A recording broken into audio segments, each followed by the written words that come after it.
सारे मंदिर 12:30-1 बजे तक बंद हो जाते हैं। तो राजभोग के बाद श्रीनाथ जी का मंदिर बंद हुआ। सोई श्रीनाथ जी गोविंद स्वामी और कुछ सखाओं के साथ खेलने निकल जाते गोवर्धन पर्वत पे। आज गोविंद स्वामी बोले लाला छुपन छुपाई खेलेंगे। ठाकुर जी बोले ठीक है। और जैसे छुपन छुपाई खेलने लगे महाराज, तो पहली डायन गोविंद दास जी की आई। बोले सब छुप जाओ, मैं 10 तक गिनती गिनूंगा फिर ढूंढूंगा। ठीक है। अब कोई महाराज वृक्षन के पीछे चलो गो, ठाकुर जी एक वृक्ष के ऊपर चढ़ गए, कोई गुफा में चलो गो, कोई कहीं चले गए, और गोविंद दास जी गिनती गिनना है 1 2 3 4 5 6 7 8 9 10 गिनती पूरी हुई तो गोविंद दास जी ढूंढने निकले। लेकिन सबसे सरल था ठाकुर जी को ढूंढना। क्यों? इतना इत्र लगाते हैं ठाकुर जी की जहां से भी जाते हैं वो जगह महक जाती पूरी। तो गोविंद दास जी क्या करते, सूंघते हुए चलते, जहां से भी चंदन की सुगंधी आ रही होती वहीं चल देते, वृक्षों को सूंघते, पृथ्वी को सूंघते, हर अंग से सुगंध आती है ठाकुर जी की। तो जहां चरण रखते हैं महाराज वो वर्षों तक सुगंधित रहती है। सोई गोविंदास क्या करते, 2 मिनट में ही जाते और ठाकुर जी के जिस वृक्ष पर बैठ जाते वहीं नीचे से जाके कहते थे ठाकुर जी पकड़ लियो। ठाकुर जी के गोविंदा में कितनों छुप जाऊं तुमको कैसे पकड़ ले। और ठाकुर जी अब तो पकड़ ली, अब आप जाओ, आप गिनती गिनो, हम छुपेंगे। ठाकुर जी बोले ठीक है। ठाकुर जी अब चले गए डाइन देवे और 1 2 3 4 5 6 7 8 9 10 तक गिनती गिनी, सब छुप गए। अब ठाकुर जी थोड़ी देर तो ढूंढते रहे, ढूंढते ठाकुर जी गए थक। बोले जे तो मिलेगा ही ना गोविंदा, पतो ना कहां जाके छुप गए, मिले ही ना रो। सो ठाकुर जी कहा कियो, ढूंढना छोड़ करके मंदिर में गए और जाकर के अपने बिस्तर पे सो गए। बोले छुपो रहे, मैं आई ना रो ढूंढवे तो को। और यहां गोविंद स्वामी छुप करके बैठे, बोले ठाकुर जी आ रहे होंगे। अब प्रतीक्षा करते करते करते करते शाम के 5 बज गए। गोविंद दास जी बेचारे बार बार इतने सहज हो जाएं कि ठाकुर जी को मैं दिख जाऊं। पहले वृक्ष पे थे, थोड़े नीचे आ गए कि कोई बात नहीं ठाकुर जी को दिख नहीं रहा हूं, अब दिख जाऊंगा। फिर और नीचे आ गए, नीचे ही खड़े हो गए, बोले अब दिख जाऊंगा। और थोड़े पास चले गए, बोले अब दिख जाऊंगा। अब तो बिल्कुल खुले में ही खड़े हो गए, अरे पकड़ लो हमको आके। लेकिन ठाकुर जी तो है ही नहीं, ठाकुर जी सो रहे हैं कमरा में जाके। इतने में ही महाराज गुसाई जी ने घंटे घड़ियाल बजाए। ठाकुर जी के उत्थापन का समय शाम को 4:30-5 बजे मंदिर खुलता है। और जैसे ही घंटे घड़ियालों की आवाज आई, गोविंद स्वामी बोले मैं यहां दुबको बैठा हूं, 4 घंटा से भूखो प्यासो पेड़ पे चढ़ा हूं कि लाला आ रहे होगे ढूंढवे, खुद मंदिर में पहुंच के आरती करा रहे हैं अपनी। गोविंद दास जी मंदिर के बाहर जाके खड़े हो गए तो देखा श्रीनाथ जी बढ़िया प्रेम से खड़े आरती करवा रहे। जैसे ही श्रीनाथ जी ने देखा सामने गोविंदा खड़ो है, तो ठाकुर जी डरन लगे। बोले क्यों, या को पकड़वे में श्रम है, जा तो थक जाता हूं मैं, या हमारे तो आगे सो गए हो और जो गुस्सा कर रहा है। तो गोविंद दास जी का पद है, दाव दे आयो भाज गमार, पद है, पद में ही ठाकुर जी को सुना रहे हैं। दाव दे आयो भाज गमार, कवई तो निकसे को भार, ऐसी दूंगो मार। ठाकुर जी घबराने लगे। गुसाई जी बोले जय जय कहा भयो। बोले देख गोविंदा मुझसे नाराज है, रो मुझको सुना रो है। गुसाई जी बोले हे गोविंदा तुम क्यों ठाकुर जी पे नाराज हो, तुम्हारे लाड़ले ने कहा कि हो, तुम्हें कहा पतो, 4 घंटा ते पेड़ पे लटको बैठो मैं कि आ रहे होंगे, आई ना, यहां के सो गए, जैसे ऐसे काम करे तुम्हारा लाला। गुसाई जी जब ये लीला सुनते तो उनके नेत्र सजल हो जाते और गोविंद दास को हृदय से लगा के कहते तुम कितने भाग्यशाली हो, जगत नियंता त्रिलोकी नाथ इस कलिकाल में तुम्हारे साथ खेलते हैं, तुम्हारे साथ लीला करते हैं गोविंद दास। ठाकुर जी को खेल बहुत प्रिय है बंधुओं, ठाकुर जी को खेलना बहुत प्रिय है, ठाकुर जी को आनंद कराओ। हमने गिरिराज जी की दंडवती परिक्रमा दी, हम थे, हमारे एक पंडित जी थे, एक फोटोग्राफर भैया थे, हम लोग थे 7-8 जने थे। दुनिया भर के लोग बोले जब भी आपकी परिक्रमा रुका करे, थोड़े थक जाया करो तो उस समय इसका पाठ करना, उसका पाठ करना, जे करना, कीर्तन करना, शुद्ध रहना, शुद्ध खाना, जैसे रहना, साबुन मत लगाना, तेल मत लगाना, दंडवती ऐसे करनी। अरे हमने कही हम लोग दंडवती कोई मनोकामना के लिए नहीं कर रहे हैं। तो मैंने कि गिरिराज जी बेचारे अकेले बैठे रहे, सब लोग उनसे अपनी मनोकामना पूछते रहे, हम तो गिरिराज जी को हंसावे के लिए, उनको नचावे के लिए, उनको आनंद करावे के लिए, कछु दिना उनको आनंद उल्लसित करावे के काज दंडवती कर रहे हैं। और हम ऐसे ही करते थे, दंडवती करके जैसे हम थक जाते तो हम लोग कोई भजन कीर्तन नहीं करते, गिरिराज जी की तरफ मुख करके बैठ जाते और फिर चुटकुल्ला सुनाते गिरिराज जी को, बोले हंसाओ, ऐसी कछु बात कहो कि गिरिराज जी हंसे, फिर नाचते और ऐसा भाव रखते कि गिरिराज जी आपके संग नाच रहे हैं, आपको नचा रहे हैं। कछु भी भोजन की सामग्री लाते वहीं बैठ के खाते कंदरान में। क्यों? बोले गिरिराज जी हमारे संग खा रहे हैं, उनको सुख मिले, वो राजी रहे, ऐसे भाव। तो ठाकुर जी प्रेम में अपनी प्रभुता छुपाते हैं। भगवान सक्टासुर का वध किया, अब ठाकुर जी 1 वर्ष के हो गए। 1 वर्ष के ठाकुर जी जैसे ही भये तो महाराज नेक नेक ठाकुर जी उंगली पकड़ करके चलन लगे। धीरे धीरे अब ठाकुर जी बोलवे को प्रयास करें। 2 दतुइयां ठाकुर जी की निकल आई हैं, 2 दांत हैं बस। यशोदा मैया जैसी आज लाला को गोद में लेकर के घूम रही, तो ठाकुर जी यशोदा मैया को देखने लगे और धीमे से बोले मैया। ओहो, जैसे ही ठाकुर जी ने मैया बोली, यशोदा मैया के तो रोंगटे खड़े हो गए। बोले लाला दोबारा बोलिए, कहा बोलो? बोले मैया।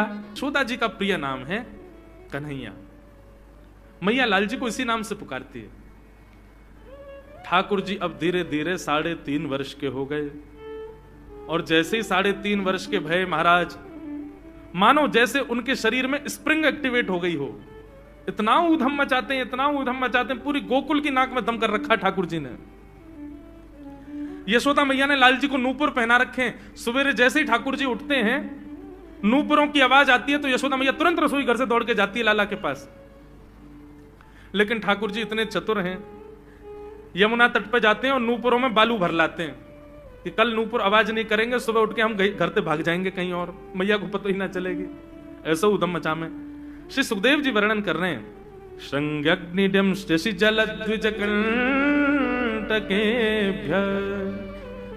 क्रीडा परावति चलौ स्वसुतौ निषेधुम गुह्यानि कर्तुमपि यत्र न तज्जनयो गुह्यान् सेकात आपतुरलं मनसो नवस्थान्। सुखदेव जी वर्णन कर रहे हैं, राजन अब ठाकुर जी वो लीला कर रहे हैं जिस लीला पर देवताओं को भी विश्वास नहीं हो रहा है। ऐसी लीला ठाकुर जी कर रहे हैं कि किसी को भरोसा ही नहीं हो रहा कि जगत नियंता जगदाधार ये कर सकता है। बोले ठाकुर जी क्या करते हैं? बोले ये मत पूछो क्या करते हैं, यूं कह रहे हैं क्या नहीं करते। जो माता पिता अपने बालकों को बहुत ऊधमी समझते हैं, बहुत बड़ी कृपा है ठाकुर जी की कि आपके घर ठाकुर जी जैसे ऊधमी बालक नहीं है। ऊधमों के सिरमौर हैं ठाकुर जी। कैसा ऊधम मचाते हैं? बोले श्रृंगी। नहा धो करके ठाकुर जी सवेरे तैयार होते हैं, सबसे पहले गैयाओं के पास जाते हैं। मैया कहवे लाला नहा धो के सबसे पहले गैयान को प्रणाम करवे जा, गैयान को स्पर्श कर फिर कछु करियो। ठाकुर जी गैयाओं को प्रणाम करने जाते हैं। जैसे ही देखते हैं कि कोई गैया बैठी है, सो ठाकुर जी कहें अरे अरे मैया या गैया को आलस आ गयो, या को आलस दूर कर दूं। सो बैठी हुई गैया के ठाकुर जी सींग पकड़ लेते हैं और सींग पकड़ करके अपनी ओर खींचते हैं। दूसरी तरफ से सींग बलराम जी पकड़ लेते हैं। अब ऐसे सींग पकड़ करके ऐसे ऐसे गैया के सींग हिलाते हैं। अब बैठी रहती गैया थोड़ी देर तो कोई बात नहीं, जैसे जोर जोर से हिलाना प्रारंभ करते हैं सोई गैया खड़ी हो जाती है। और जैसी गैया खड़ी होती है ठाकुर जी लटक जाते हैं सींगों से। अब ठाकुर जी को तो बढ़िया झूला बन गया, गैया की सींगन पर झूल रहे हैं। थोड़ी देर तो गैया इधर से उधर ठाकुर जी को झुलाती रहती है, लेकिन थोड़ी देर बाद जैसे ही ठाकुर जी की पकड़ कमजोर होती है, गैया को पता चल जाए कि अब लाला गिरवे वार हो है, तो गैया भी इतनी चतुर कि वो गोबर में ही जाके खड़ी हो गए। ठाकुर जी कहे आगे कुछ चल, मैं गोबर में है जाऊंगा। गैया कि ना अब तो मैं यहीं खड़ी रहूंगी, तुम गोबर में ही गिरो। और सोई ठाकुर जी को हाथ छूट जा, मैया मैया बचाइयो, देख जे गैया मुंह को गोबर में फेंक रही है। अब मैया जब तक बचावे आवे तब तक तो लाल जी के हाथ छूट जाएं और ठाकुर जी गले गले तक गोबर के ढेर में जाके गिर जाएं। पर यशोदा मैया निकाले, कितनों सजाए लो, कितनों ए लाला तू वैसे ही कारो, ऊपर से मैं तो को बढ़िया सुंदर बना के रखूं, लेकिन तू घूम फिर गया गोबर में ही आके चौं खेले, मुंह को तो लगे तू पूर्व जन्म को सूकर दिखे। ठाकुर जी मंद मंद मुस्कुरा रहे, हाँ मैया जे बड़ा भगवान को अवतार भयो ना, जाने पृथ्वी की रक्षा करी हिरण्याक्ष से। मैया बोली हाँ वो मैं ही तो हतो, मैं जय जय हूं मैया, वो बड़ा भगवान ही जय जय, वही जय जय तेरे यहाँ लाला बन के आयो है। यशोदा मैया के बातन ने मत बनाए कर, नेक नेक बड़ो है क्यों, बोल वो सीखो, ऐसी बात बनावे, जय जय बोले अपने आप नहावे धोवे है ना, मुंह पहुंचे ना, मैं जय जय हूं। ऐसी मधुर लीला ठाकुर जी कर रहे हैं। आकाश में 33 कोटि देवता ये लीला देख करके अपने नेत्रों पर विश्वास नहीं कर रहे। ऐसे मधुर ठाकुर जी। श्रृंगी अग्नि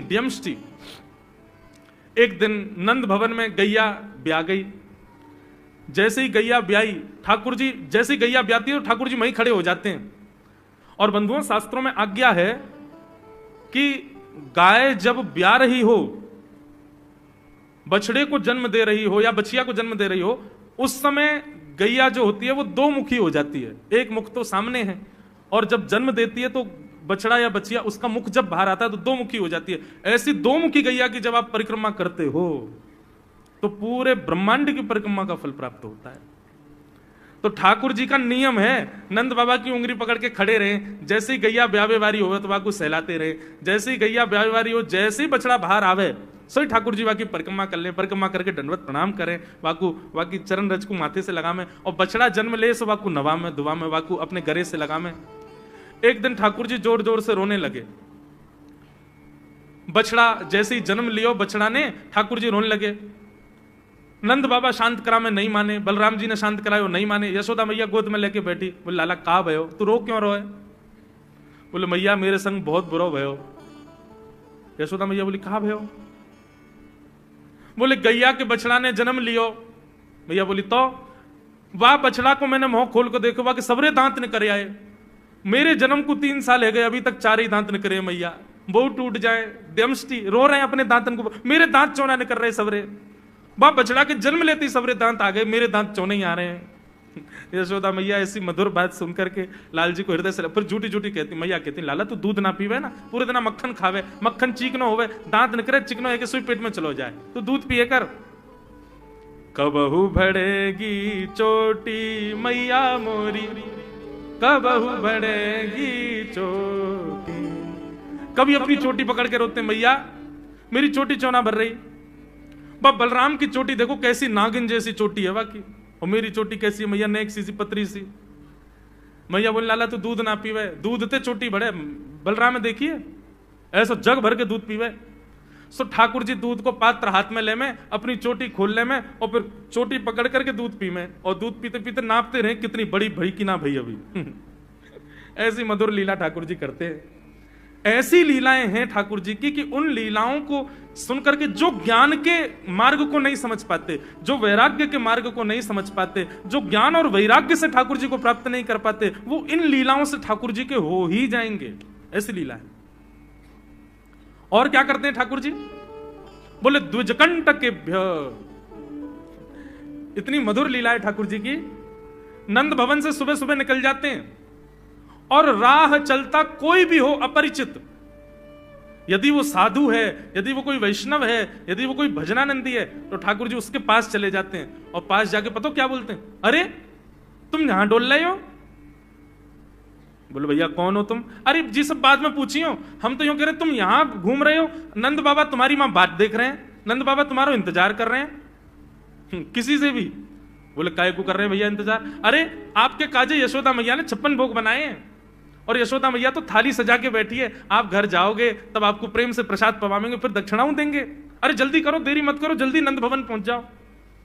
रोज 150 से 200 अपरिचित वैष्णव संत साधु नंद भवन आते हैं, और सब आकर के कहते हैं यशोदा मैया आप हमारी प्रतीक्षा कर रही थी, लाओ प्रसाद पवाओ। यशोदा मैया बोली मैं कौन ने कही आपसे? बोले आपको लाला बोल रहा हूं। कि यशोदा मैया तो ये कह रही। यशोदा मैया जैसे तैसे पवा देती, दक्षिणा देती, रात में लाला से कहती चोरे लाला तू सबंते यूं क्यों कहते मैं प्रतीक्षा कर रही? मैया एक तो मैं अपने घर में सब तीर्थन को भेज दूं, ये संत महात्मा चलते फिरते तीर्थ है मैया, इनको जितना ऐसा कि अपने घर बुलाना चाहिए, इनको प्रसाद पवाना चाहिए, या हमारे गोकुल में आवे वाले सब संतन को खोज खोज के मैं तो तेरे पास भेजूं, ताकि तू ने रसोई घर में लगेगी, भोजन प्रसादी बनावेगी और बढ़िया संतन को पवावेगी, तो तेरे घर में सबरे तीर्थ आ जाएंगे मैया। ऐसा प्रेम। एक दिन ठाकुर जी के अब मित्र बन गए। कौन है मित्र? मधुमंगल, श्रीदामा, तनसुखा, मनसुखा, धनसुखा, सुबल, ये ठाकुर जी के मित्र हैं। एक दिन ठाकुर जी अपने सब मित्रन के संग बैठे, और मित्रों के संग बैठे हुए ठाकुर जी बोले भैया कल से हम लोग सब यज्ञ करेंगे। मधुमंगल, श्रीदामा बोले क्यों लाला यज्ञ क्यों करेंगे? अरे नंद बाबा रोज अग्निहोत्र करें, मैंने उनसे पूछी अग्निहोत्र करवे ते कहा हुए, तो नंद बाबा बोले अग्निहोत्र करवे ते मन चाही वस्तु प्राप्त हो जाए, अग्निदेव प्रदान करें। ठाकुर जी के सब सखा बोले लाला तू काय को करेगा अग्निहोत्र? बोले अग्निहोत्र करेंगे, अग्निदेव को प्रसन्न करके कहेंगे हमारी सुंदर सी बहू आ जाए, बस से हमारा ब्याह हो जाए। अग्निदेव की प्रतीक्षा कर, अग्निदेव को प्रतिष्ठान करेंगे। सब श्रीदामा मधुमंगल 3.5 वर्ष के हैं ठाकुर जी। सोचो 3.5 वर्ष के ठाकुर जी, सखा कितने बड़े बड़े होंगे। नेक्स्ट से सबरे सखा बैठ गए, सूखे पत्ता इकट्ठे करके अग्नि प्रज्वलित कर ली, सूखे पत्तान को चूरो बना के आपस में बांट लियो। ठाकुर जी आचार्य बन के बैठ गए और बोले सुनो, मैं मंत्र बोलूंगा और जैसे ही कहूं स्वाहा सबरे डालियो, और नेक भी यदि तुमने चूक करी ना, नेक भी मैंने स्वाहा बोली और तुमने नहीं डालो तो फिर मोते मत कहियो। यदि तुम्हारी पत्नी कांडी आ जाए, एक हाथ लूली आ जाए, लंगड़ी आ जाए तो समय पर स्वाहा करना पड़ेगा। सब ग्वाल बाल बोले जो कहे वो लाला सो करेंगे, तू करवा। ठाकुर जी ओम नम नम नम स्वाहा, सब स्वाहा सब एक संग डालते हैं। सीधामा तू देरी ते डाले, देख लियो लंगड़ी आ जाएगी तेरी बहू, अग्निदेव को प्रसन्न करो। इस प्रकार ठाकुर जी सब ग्वाल बालों के संग खेलते हैं। ग्वाल बाल बोले लाला यज्ञ तो है गयो, अब ब्राह्मणन को भोजन के काजे बुलाओ, यज्ञ के बाद ब्राह्मण भोज होना चाहिए। सोई ठाकुर जी अपने सब ग्वाल बालों की उंगली पकड़ करके पूरे गोकुल में जाते हैं, ब्राह्मणों के घर जाकर के कहते हैं आज नंद भवन में बढ़िया उत्सव भयो है, बढ़िया यज्ञ भयो है, भोजन के काजे शाम को आपको परिवार सहित आनो है। सबन को निमंत्रण दिया मैं। अब महाराज नंद भवन से जब निमंत्रण आता है तो ब्राह्मण लोग ब्राह्मणी से कहते हैं कि आज चूल्हा मत जलाना। क्यों? अरे नंद भवन में भोजन की सूचना मिलती है तो 3 दिन से भूखे रहते हैं ब्राह्मण। क्यों? इतना खवाएंगे नंद बाबा, इतना खवाएंगी यशोदा मैया कि पेट भर जाएगा, 2 दिन तक भूख भी ना लगेगी, इतना भोजन करना पड़े। ए ब्राह्मणी चूल्हा मत जलाई, और सुन नमक को पानी और दे दे। नमक को पानी पी पी करके भूख बढ़ाते हैं अपनी। बोले शाम को जाएंगे और बढ़िया चकाचक महाराज 56 भोग पाएंगे। शाम का समय हुआ, सैकड़ों हजारों ब्राह्मण आकर के नंद भवन के बाहर खड़े हो गए। यशोदा मैया ने अटारी से जैसे ही देखा इतने सारे ब्राह्मण, यशोदा मैया उतर करके आई, बोली आओ भगवान पधारो, सबन को जय श्री कृष्ण, सबन को प्रणाम। जे बताओ आज मेरे द्वार पर आप सबन को एक साथ आने को कारण कहा है? किसी को निमंत्रण देकर के और फिर पूछो कारण क्या है, बड़ा अजीब लगता है। किसी को आपने बुलाया भोजन पे, वो बेचारा आ गया, फिर आपको बताओ भैया कैसे आए, कितना अजीब लगे। ब्राह्मण बोले मैया तुम हम तो पूछ रही हो या बात? अरे सवेरे तो भूखे प्यासे बैठे हैं, जल्दी भोजन पवाओ। आपके यहाँ यज्ञ भयो, यज्ञ की पूर्ण आहुति की प्रसादी पावे आए हैं, और काहे क्यों आए हैं? यशोदा मैया बोली कौन सा यज्ञ, कब भयो यज्ञ, कौन सी पूर्ण आहुति? ऐसा कछु ना भयो हमारे यहाँ, आप लोगों को कोई गलत जानकारी मिली है, कौन ने कही आपसे? ब्राह्मणों के नेत्रों में आंसू आ गए। बोले मैया एक तो हम सवेरे से भूखे, ऊपर से ब्राह्मणी से मना और करे आए कि तू चूल्हा मत जलाइयो। ब्राह्मणी भी बात निहार रही है कि डिब्बा में लेके आएंगे हमारे काजे भी भोजन। खाली हाथ गए तो ब्राह्मणी डांटेगी अलग, मैया तेरो लाला सवेरे सवेरे आयो और सब ग्वाल बालन के संग आके हमसे कह के गयो यज्ञ भयो, यज्ञ की पूर्ण आहुति में भोजन करवे सबन को आनो है, हम तो यही मारे चले आए। यशोदा मैया बोलिया लाला ते कैसे बचूं मैं, पूरे दिन कम से कम 2-2.5 हजार लोगों को निमंत्रण ऐसे ही देते रहे। यशोदा मैया बोली आपकी व्यवस्था करूं, लेकिन पहले यार लाला को तो देखूं मैं, है कहां ये? नंद भवन के पीछे बगीचा में ठाकुर जी अपने सब ग्वाल बालन के संग खेल रहे। यशोदा मैया गई, जाकर के बुलाए, ए लाला, ओ कन्हैया यहां पे आ। ठाकुर जी ने जैसी देखी यशोदा मैया बुला रही है, लेकिन यशोदा मैया के संग जे कौन खड़े हैं? ए श्रीदामा मधुमंगल। बोले हाँ ये तो सांची में आ गए सबरे ब्राह्मण, हम तो ऐसे खेल खेल में निमंत्रण दे के आए इनको।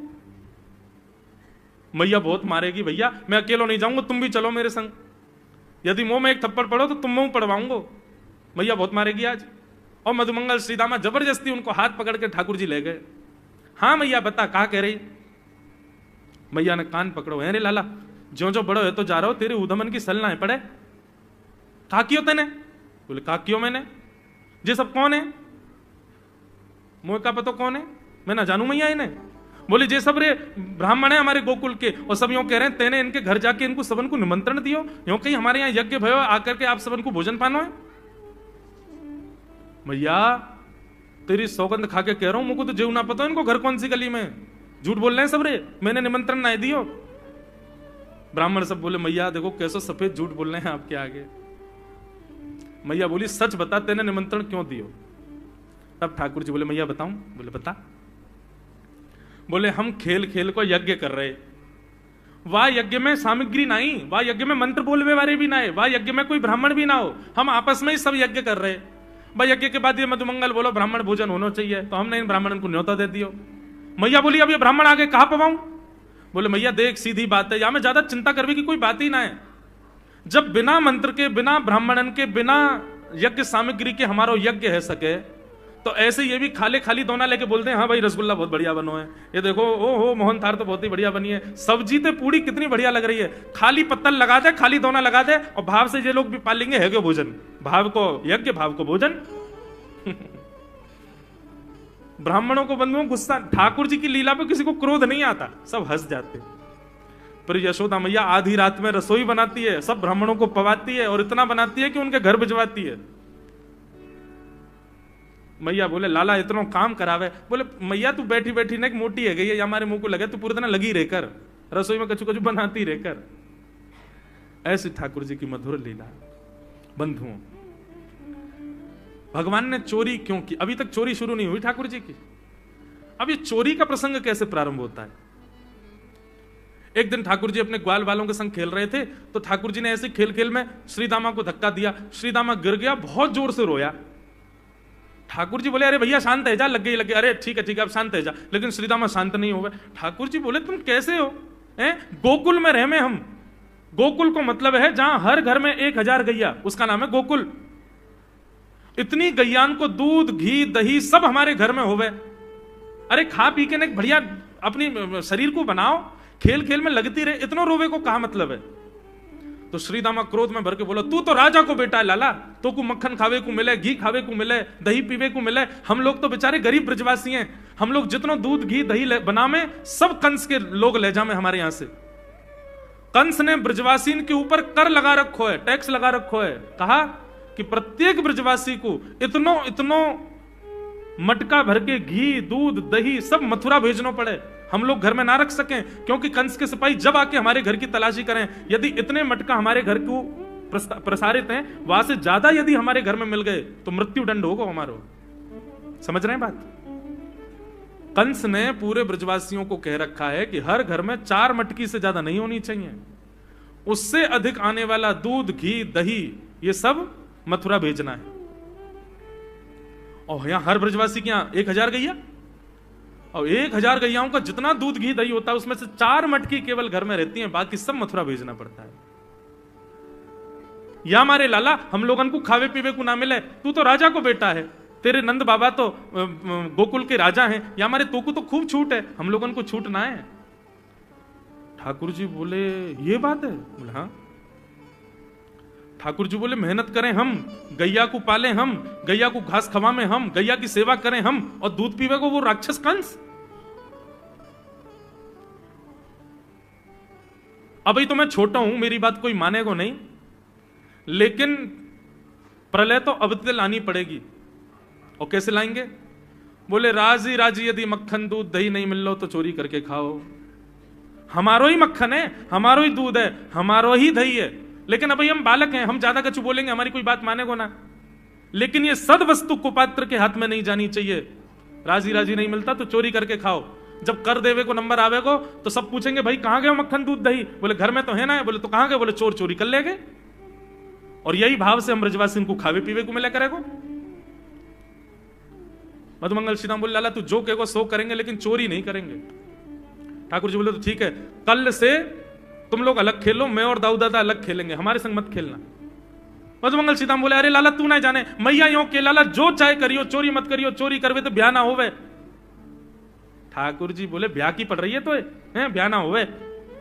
ऐसो पत्र पूछ रहा सो है गयो, पत्रो दुबरो सो तू सीख जैसो है गयो, तो कौन ब्याह करेगा ऐसे? अरे ब्याह करना तो ने खाया ने पी ने बढ़िया गाल तेरे बढ़िया होंगे, शरीर ने बढ़िया होगा तभी तो ब्याह होएगा। अब भैया हमारी बात सुन लो, जितने अच्छे काम करने सब आज कर लो, कल से चोरी करेंगे, पूरे ब्रजमंडल में आतंक मचाएंगे, हमारो ही दूध घी दही है और हम ही चोरी करके खाएंगे। ठाकुर जी ने चोरी क्यों की? क्योंकि सारा गौरस बेवजह मथुरा भेजा जाता था, और मथुरा से कंस पूरे भारत में वितरित करके खूब धन कमाता था। इस वजह से ब्रजवासी प्रताड़ित होते थे, क्योंकि गैया के लालन पालन में जितना खर्चा होगा सब करो ब्रजवासी, 4 मटका दही। अच्छा, प्राचीन जब ठाकुर जी पृथ्वी पर पधारे तब कोई व्यापार नहीं था, ब्रजवासियों पर एक ही व्यापार था, 2 व्यापार थे, या तो घी बेच के, दही बेच के, दूध बेच के धन कमाओ, या फिर खेती बाड़ी करके अनाज बेच करके धन कमाओ। वही तो व्यापार था। उसमें भी 4 मटके मिलते थे, 4 में से 3 को तो बेच देते थे, 1 में पूरा घर चलता था। यह हालत थी ब्रज की। इसलिए ठाकुर जी ने कहा कि भैया राजी राजी नहीं तो गैर राजी, हम जितने बाकी की मटकी मथुरा भेजे वाली उनको सबन को तोड़ फोड़ करेंगे, उनमें से मक्खन निकाल निकाल के खाएंगे, एक दूसरे को खवाएंगे, और सब यहीं रहेगो, मथुरा नहीं जाएगो कछु भी। इसलिए ठाकुर जी ने चोरी की। ठाकुर जी बोले प्रैक्टिस मेक्स मैन परफेक्ट। सबसे पहले प्रैक्टिस अपने घर में ही कर लें, कैसे करनी है चोरी।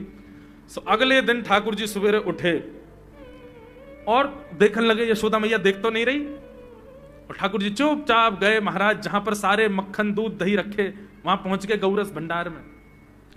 और गौरस भंडार में एक मटकी के ऊपर से ढक्कन हटाए करके जैसे ही ठाकुर जी ने हाथ बोर के पानो प्रारंभ किया, सामने एक खंबा था, उसमें मणि लग रही थी। आज पहली बार 3.5 वर्ष की आयु में ठाकुर जी ने अपना प्रतिबिंब देखा, पहली बार अपने आप को देखा दर्पण में। बंधुओं, बच्चों को शीशा नहीं दिखाते, छोटे बच्चों को तो दिखाते ही नहीं, और 3-4 वर्ष तक भी बालक को अपनी शक्ल थोड़ी देखता है वो। अब इसके पीछे कारण बहुत सारे बताए जाते हैं, परंतु हमें तो लाल जी से मतलब, लाल जी का क्या है। ठाकुर जी ने जैसे ही प्रतिबिंब में अपने रूप को देखा, अपने रूप को देख करके ठाकुर जी बोले, हो तू भी आयो यहां चोरी करवे। अपने आप से ही बात कर रहे हैं ठाकुर जी। अरे मैंने कही तो हती अपने अपने घर में चोरी करनी है, तू दारी के मेरे घर में आगो चोरी करवे। ठाकुर जी अपने प्रतिबिंब से बात कर रहे हैं। अब गौरस भंडार में ठाकुर जी की आवाज गूंज रही थी, और वो गूंजते हुए रसोई घर में जा रही थी। रसोई में मैया ने सुनी, बोले लाला कहां ते बोल लो है, उठ गयो कन्हैया, मुझको पतो भी ना चली, नूपुरन की आवाज ना आई। मैया दौड़ करके गई तो देखा ढूंढते ढूंढते गौरस भंडार में ठाकुर जी अपने प्रतिबिंब से बात कर रहे हैं। कितनी सुंदर झांकी है ठाकुर जी की। ठाकुर जी मक्खन पा रहे हैं, बोले अच्छा अब आ तो गयो है यहां पे, लेकिन सुन चुपचाप चोरी करके भाग जाइयो, मेरी मैया बहुत मारेगी तो को। बाकू यदि पतो चल गई तू चोरी कर रहा है तो को उखलते मान देगी, मेरी मैया बहुत मारेगी, चुपचाप चोरी कर और निकल ले यहां से। ठाकुर जी चोरी की बात कर रहे थे, यशोदा मैया ने पीछे से सुनी, लाला ओ कन्हैया। ठाकुर जी घबरा गए, मैया कैसे आ गई। हाँ मैया, कौन से बात कर रहे हो तू। अरे मैया देख हमारे घर में चोर घुसायो है। अपने प्रतिबिंब को दिखा करके ठाकुर जी कह रहे हैं, देख मैया हमारे घर में चोर घुसायो, जे चोरी कर रहा हो हमारे यहाँ के मक्खन की, तो मैया को पकड़वे आयो हूं। नन्हे से गोपाल जी, बहुत मधुर लीला। मैया हंस भी रही है और क्रोध भी कर रही। बोले अच्छा जो चोरी कर रहा हो। बोले हाँ, चल याकू तो मैं पकड़ लूंगी, लेकिन जे बता तेरे हाथ में मक्खन कैसे लगो, तू तो याकू पकड़वे आयो ना। अब मैया याकी मैं कहा बताऊं, तेने मेरे हाथ में पद्म राग के ऐसे ऐसे बढ़िया कंगन पहना रखे हैं, कड़ूला पहना रखे हैं सोने के। जब मैं धूप में निकलूं ना तो धूप की किरण से मुंह को बहुत जलन है जाए हाथ में। तो कल मेरे सखा मधुमंगल ने मुझसे कही, बोले लाला जे जलन तेरी दूर रह जाएगी, तू मक्खन में हाथ बोर लियो अपनो, सो तेरी जलन दूर रह जाएगी। या हमारे भैया जलन हटावे के काजे मैंने हाथ बोरो है। भैया बोली अच्छा चल लाला, यहां तो तेरे जलन है रही और यहां मक्खन कैसे लगो। ठाकुर जी बोले मैया मैं अपनी जलन दूर कर रहा हूं। इतने में जन कहां एक मक्खी आके मेरे मुंह पे बैठ गई, बाकू उड़ावे के काजे मैंने जैसे मुंह पे हाथ किया सो मक्खन मेरे मुंह पे लग गो। मैया बोली लाला तू चोरी भी करन लगो और अब झूठ भी बोलन लगो मुझसे। मैया ने गोदी में बैठा लिए लाला। बोले लाला तू चोरी नहीं करेगो, तू मेरी सौगंध खा, तू आज के बाद चोरी नहीं करेगो। ठाकुर जी बोले नहीं करूंगा मैया, लेकिन एक वचन दे। बोले कहा चाहिए वचन में। बोले पहले वचन दे, जो मांगूंगा सो देगी। मैया बोली जो मांगेगा सो दूंगी, चोरी छोड़ दे।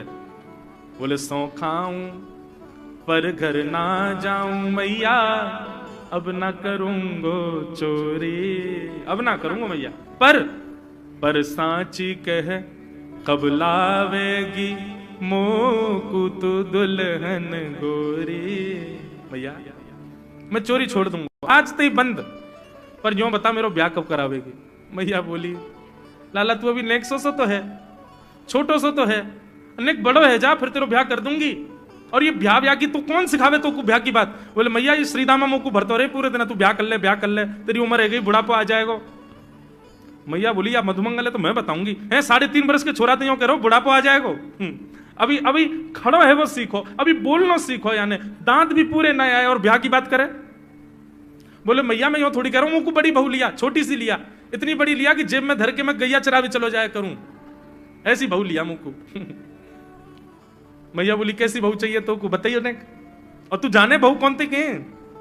मैया बोले हाँ मैं जानू। ठाकुर जी बोले मैं जानू मैं बहू कौन थे के? बोले जैसे नंद बाबा की तू बहू है ऐसी मेरी बहू आ जाएगी। बहुत मधुर लीला है, ऐसी ठाकुर जी लीला करते हैं। ठाकुर जी ने ग्वाल वालों से कहा भैया मिशन फेल हो गया, घर में तो चोरी नहीं कर पाए हम, अब दूसरे इनके घर में दावे बोलो। एक दिन महाराज ठाकुर जी का जब आतंक खूब बढ़ गया गोकुल में, सब गोपियों ने जाकर के मैया से शिकायत करी है। वत्सान मुंचन क्वचित समय क्रोश संजात हास स्तेयम स्वाद्वद्धदिपयः कल्पितैस्तेययोगै मरकान भोक्षण विभजति सचेन नात्रिभाण्डं भिनत्ति द्रव्यालाभे सग्रह कुपितो यात्युपक्रोशतोकान। सब गोपियों ने जाकर के मैया से शिकायत करी, बोले मैया अपने लाला को संभाल लियो, नहीं तो कावदना हम देख लेंगी और फिर हमसे मत कहियो कि तेने मेरे लाला से यूं क्यों कही। मैया बोली कहा क्यों मेरे लाला ने? गोपी बोली ये बस सुन लो और यूं बताइयो कहा ना करे तुम्हारो लाला। देख वे मैं 3.5 बरस को है, बाकी पेट में इतनी बड़ी बड़ी दाढ़ी है बाकी, मतलब ओ नंद रानी तेरो लाला जबर भयोरी, मेरी मटकी उलट के पलट गयोरी, नंद रानी तेरो लाला जबर भयोरी। जबर मतलब अब सुगड़ है गयो है, नेक बलवान है गयो है, सब जानकारी है या कुछ छोटो बालक मत समझियो। गोपियों ने जाकर के अपनी अपनी दुख दर्द सुनाए मैया को। मैया बोली अरे भैया मेरे लाला को मक्खन की कोई कमी थोड़ी है, मेरे लाला को दूध की कोई कमी थोड़ी है, मेरो लाला चाहे तो मक्खन से नहावे, दूध में नहावे, इतना मक्खन दूध दही मेरे घर पे, तुम्हारे यहां क्यों चोरी करेगो? अरे कई बार बालकन को अपने घर को भोजन बढ़िया ना लगे, दूसरे के घर को बढ़िया लगे, अगर बार ने तुम्हारे यहाँ के नेकाद मक्खन खा लिया तो वहां इतना रो क्यों रही हो? मैया आपको अपनो लाला बहुत सीधो लगे ना, हम बताएं कहा करे तुम्हारा लाला? बोले स्वयं खावे हमको कोई दिक्कत नहीं, लेकिन या की एक पूरी मंडली है और पूरी रजिस्टर्ड मंडली है, बाल गोपाल चौर प्रचार प्रसार मंडल, ये घर घर जाके चोरी करते हैं। और मैया तुम्हें कहा बताऊं, जैसे ही कोई गोपी के नयो बालक होवे ना तो तुम्हारो लाला पूरे मंडल के साथ आवे और वह लाला के सिर पे हाथ धर के, छोटे से बालक के सिर पे हाथ धर के बस 1 वर्ष की प्रतीक्षा, फिर तुम भी हमारी मंडली में आ जाओगे। पूरे गोकुल में भय है तुम्हारे लाला को। बोले स्वयं खावे, ग्वाल बालन को खवावे। मैया यहां तक भी बात समझ में आवे, ग्वाल बालन को खवावे, मरकान भूक्षण, यो नहीं कि नेकाद मक्खन बच जाए तो रहम करके हमारे काज छोड़ जाए, वाकू बंदरन को खवा दे। एक गोपी बोली मेरे यहां तो इतना मक्खन की स्वयं ने खा लियो, बालकन को खवाई दियो, बंदरन को फिर भी बच गयो तो भी छोड़ के नहीं गयो। बोले नात्री भांडम भिनत्ती, फोड़ गयो मटकी। और बोले मक्खन को कहा कियो? बोले पूरे घर में लेप लगा गयो, वाको पूरे घर में पोंछा कर गयो मक्खन को। मैं और मेरी सास यमुना जल भरवे गए, सिर पे मटकी 2-3 मटकी रखी, बड़े अचक के हम लोग चल रहे, हमें कहा पता ही कि हमारे घर में मक्खन चीकने के लेप है गयो। मेरी सास ने जैसे ही पहलो पैर रखो घर के भीतर, ऐसी रिपटी कि आज तक उठ ना पाई है। ये तुम्हारो लाला करे? नात्रिभांडम भिनत्ती। यशोदा मैया आश्चर्यचकित होकर सुन रही है, बोले ये नेक्सो लाला ये करे? हाँ मैया। एक गोपी बोली मैया अगर चोरी करे तो दिक्कत, और यदि किसी कारण से हमने लाला को रोक दियो, चोरी नहीं कर पाए हमारे घर, तो हमारे रोने क्यों? बोले चूल्हा में तो कोयला लेके आवे और वह घर के बाहर एक हवा बना जाए, और यूं के अब जब तक या घर से मक्खन नहीं मिलेगा या के घर के लोग भूखे रहेंगे, और इन लोगों को भोजन छुड़वाने की जिम्मेवारी हमारी। बोले कहा करे फिर? बोले मैया भोजन बनना होगा, चूल्हे पे भोजन रखो रे। तो ग्वाल बाल सब ताकते रहे कब भोजन बनने को समय आवेगो। जैसे ही कछु और काम करवे के काजे गोपी नेक उठ के जावे तो कहो तो बाकी कढ़ैया में खूब सारो पानी डाल जाएंगे, सब्जी ना बन पावेगी, आटे में नमक फेंक जाएंगे। एक गोपी बोली मेरे यहां जो कियो वो तो कोई के यहां ना कियो होगो। बोले कहा? बोले मेहनादी निवास्तव, मेहनादी निवास्तव। क्या किया? बोले मैया 3 दिन तक प्रयास कियो तुम्हारे लाला ने, मेरे घर से चोरी नहीं कर पायो। तो टेढ़ी सी नजर करके बोलो कल तेरे घर में सब लोग भूखे रहेंगे, भोजन ही नहीं बनेगा तेरे यहां। मैंने कि लाला चल बात मत बना, भग जाए चल। और मैया माने वो कर दियो। बोले कहा कियो? बोले सवेरे सवेरे ब्रह्म मुहूर्त में हम लोग अन के उठवे से पहले तुम्हारो लाला आ गयो, और कोई पहले बंधुआ रसोई कोई अंदर कमरे में नहीं, चौक में ही चूल्हा, वहीं बैठ करके सब बनाते खाते। बाहर चौक में चूल्हा के ऊपर आके बैठ गए, अपनी धोती वोती उतार दई और सब वहीं करे आयो। मैं अनादि निवास्तव। ये बात जैसे ही यशोदा मैया ने सुनी, बोले नहीं नहीं नहीं नहीं, झूठ बोल रही हो, मेरो लाला ऐसा ना कर सके। परीक्षित जी कथा सुनते सुनते बोले जय जय सुखदेव जी, क्या ये सत्य है? ठाकुर जी ने ऐसा किया?